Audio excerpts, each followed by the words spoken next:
আসসালামু আলাইকুম। স্টুডেন্ট কর্নারের পক্ষ থেকে তোমাদের সবাইকে স্বাগতম। আমি সাব্বির হোসেন, মানারাত ইন্টারন্যাশনাল ইউনিভার্সিটির স্টুডেন্ট। আজকে আমরা আলোচনা করব নবম শ্রেণীর পঞ্চম অধ্যায়ের ইলেকট্রন বিন্যাস সম্পর্কে। গত ভিডিওতে আমরা আলোচনা করছি সোডিয়াম পর্যন্ত ইলেকট্রন বিন্যাস সম্পর্কে। আজকে আমরা ম্যাগনেসিয়াম থেকে ইলেকট্রন বিন্যাস সম্পর্কে আলোচনা করব। আচ্ছা, আমরা জানি ম্যাগনেসিয়ামের পারমাণবিক সংখ্যা হচ্ছে 12। ম্যাগনেসিয়ামের সংকেত হচ্ছে Mg, আর পারমাণবিক সংখ্যা হচ্ছে আমার 12।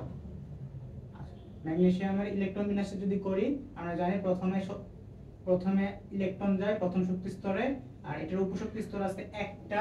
তো ইলেকট্রন বিন্যাসটা হয় 1s। আমরা জানি s এর মধ্যে সর্বোচ্চ দুইটা ইলেকট্রন থাকতে পারে। সো এখানে গেল দুইটা ইলেকট্রন, তার পরবর্তীতে আরো ইলেকট্রন বাকি থাকে, সেজন্য দ্বিতীয় শক্তি স্তরে ইলেকট্রন যাবে। দ্বিতীয় শক্তি স্তরে উপশক্তি স্তর আসে আমার কয়টা? দুইটা। 2s একটা, একটা কি 2p। আমরা জানি s এর সর্বোচ্চ ইলেকট্রন থাকে দুইটা। সো এখানে দুইটা ইলেকট্রন গেল, আমার ইলেকট্রন গেল চারটা। আর p তে সর্বোচ্চ ইলেকট্রন থাকতে পারে 6টা। দেখি তাহলে কয়টা ইলেকট্রন গেল? এখানে দুইটা গেল, আর এখানে দুইটা, আর 6টা, মোট হইলো 8টা ইলেকট্রন চলে গেল। তাহলে আমার ইলেকট্রন গেল কয়টা? 10টা ইলেকট্রন হইলো।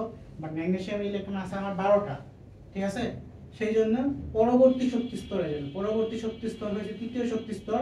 তৃতীয় শক্তি স্তরের ক্ষেত্রে আমরা জানি তিনটা উপশক্তি স্তর আছে, একটা 3s, একটা 3p, আর একটা 3d। এখানে দেখো 3s এ আমরা জানি সর্বোচ্চ কয়টা ইলেকট্রন থাকতে পারে? 3s এ সর্বোচ্চ দুটি ইলেকট্রন থাকতে পারে। তাহলে কয়টা হয় দেখো তো, এখানে 2 আর এখানে 2, 4 আর এখানে 8, 8 আর 4 হয় 12। তাহলে আমার 12টা ইলেকট্রন হয়ে গেছে। সো ম্যাগনেসিয়ামের আর ইলেকট্রন অবশিষ্ট নাই দেখা এখানে 3p তে ইলেকট্রন যাবে না। অ্যালুমিনিয়ামের ক্ষেত্রে দেখো, অ্যালুমিনিয়ামের পারমাণবিক সংখ্যা হচ্ছে আমার 13। সো ইলেকট্রন বিন্যাসটা হবে 1s2, 2s2, 2p6। তার পরবর্তীতে যাবে 3s2। 3s2 পর্যন্ত আমার 12টা ইলেকট্রন হইলো। আরো একটা অবশিষ্ট ইলেকট্রন থাকে, সেই অবশিষ্ট ইলেকট্রনটা আমরা জানি 3s এর পরবর্তী শক্তি স্তর উপশক্তি স্তর হইছে আমার 3p। তাহলে 3p তে আরো একটা ইলেকট্রন যাবে। ওকে, অ্যালুমিনিয়ামের পরে আসতেছে সোডিয়াম, ম্যাগনেসিয়াম, অ্যালুমিনিয়াম, তারপরে সিলিকন। সিলিকনের পারমাণবিক সংখ্যা হইছে আমার 14। 1s2, 2s2, 2p6। তার পরবর্তীতে আসবে 3s2, 3p। দেখো আমরা এই পর্যন্ত 12টা ইলেকট্রন হইছে, 12টা। আর 3p তে যদি দুইটা ইলেকট্রন দেই তাহলে হয়ে যাবে আমার 14টা ইলেকট্রন। 12 আর 2 14, 2 8 10, আর 2 আর 4 হইছে আমার 14টা ইলেকট্রন। 14টা ইলেকট্রন, এখানে আছে 3টা, এখানে দেখো 2টা, এখানে আছে 8টা। 8 আর 2 10, আর 3 13, 8 আর 2 10, আর 4 আছে 14। তাহলে সিলিকনের 14টা ইলেকট্রন হয়ে গেল। তারপরে সিলিকনের পরে আছে আমার ফসফরাস। ফসফরাস আছে 15। যদি ইলেকট্রন বিন্যাসটা করি তাহলে হয় 1s2, 2s2, 2p6, 3s2, আর হবে আমার 3p3, 3p3। দেখো এখানে দুটো ইলেকট্রন, এখানে 8টা ইলেকট্রন, এখানে 2 আর 3 5টা ইলেকট্রন। তাহলে 2 আর 10 আর 5 15টা ইলেকট্রন হয়ে গেল আমার। ফসফরাসের পরবর্তীতে আসে আমার সালফার। সালফারের হচ্ছে 16টা ইলেকট্রন। তাহলে এটা হয় 1s2, 2s2, 2p6, 3s2, 3p4, 3p4। এখানে দুইটা ইলেকট্রন, এখানে 8টা ইলেকট্রন, মোট হলো 10টা।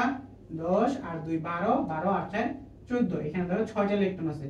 তাহলে 8 আর 2 মানে 8 আর 2 10, আর এখানে 6 যোগ করলে আমরা 16টা ইলেকট্রন হয়ে যাইতেছে। এই হলো সালফার পর্যন্ত ইলেকট্রন বিন্যাস। এরপরে আমরা করব ক্লোরিনের। আচ্ছা, এর একটা স্ক্রিনশট দিয়ে রাখো, পরবর্তীতে তোমাদের বুঝতে সুবিধা হবে। আমরা এখন ক্লোরিনের ইলেকট্রন বিন্যাস করব।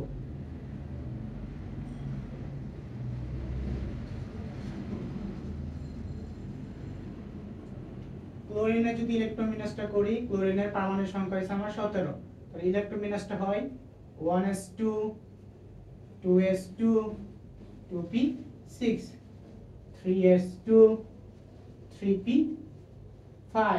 দেখো এখানে আছে দুটো ইলেকট্রন, এখানে আছে আমার দ্বিতীয় শক্তি স্তরে 8টা, প্রথম শক্তি স্তরে 2টা, দ্বিতীয় শক্তি স্তরে 8টা, তৃতীয় শক্তি স্তরে 7টা ইলেকট্রন।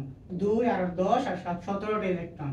ক্লোরিনের গেল 17টা ইলেকট্রন। তার পরবর্তীতে আসবে আর্গন। আর্গনের আছে আমার 18টা ইলেকট্রন। পারমাণবিক সংখ্যা হচ্ছে 18। দেখো ইলেকট্রন বিন্যাসটা কি হয় 1s2, 2s2, 2p6, 3s2, 3p 6। তাহলে দেখো আমার প্রথম শক্তি স্তরে 2টি ইলেকট্রন, দ্বিতীয় শক্তি স্তরে 8টা ইলেকট্রন, তৃতীয় শক্তি স্তরে 8টা ইলেকট্রন। আমরা জানি তৃতীয় শক্তি স্তরে ইলেকট্রন থাকতে পারে মোট 18টা। কিভাবে? আমরা জানি যে কোনো শক্তি স্তরে 2n² সংখ্যক ইলেকট্রন থাকে। সেই শর্ত অনুসারে 2 * 3² দ্যাট মিন্স কত?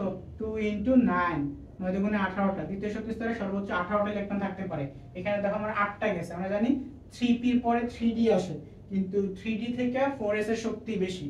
3d থেকে 4s এর শক্তি বেশি। এখানে একটু ব্যতিক্রমধর্মী ইলেকট্রন বিন্যাস আসছে। দেখো আর্গনের পরে আসছে তোমার কি? পটাশিয়াম, ক্যালসিয়াম, দুইটা ব্যতিক্রমধর্মী ইলেকট্রন বিন্যাস দিবে। ব্যতিক্রমধর্মী ইলেকট্রন বিন্যাস, ব্যতিক্রমধর্মী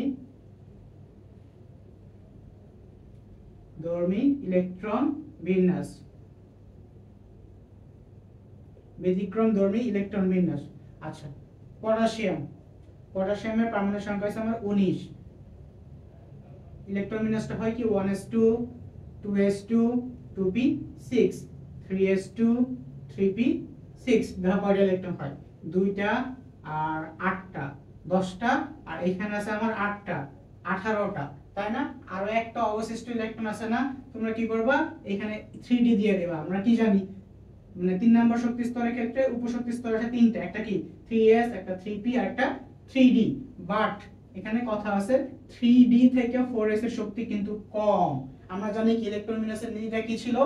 মানে সর্বনিম্ন শক্তি স্তরে আগে ইলেকট্রন যাবে, তারপরে উচ্চ শক্তি স্তরে ইলেকট্রন যাবে।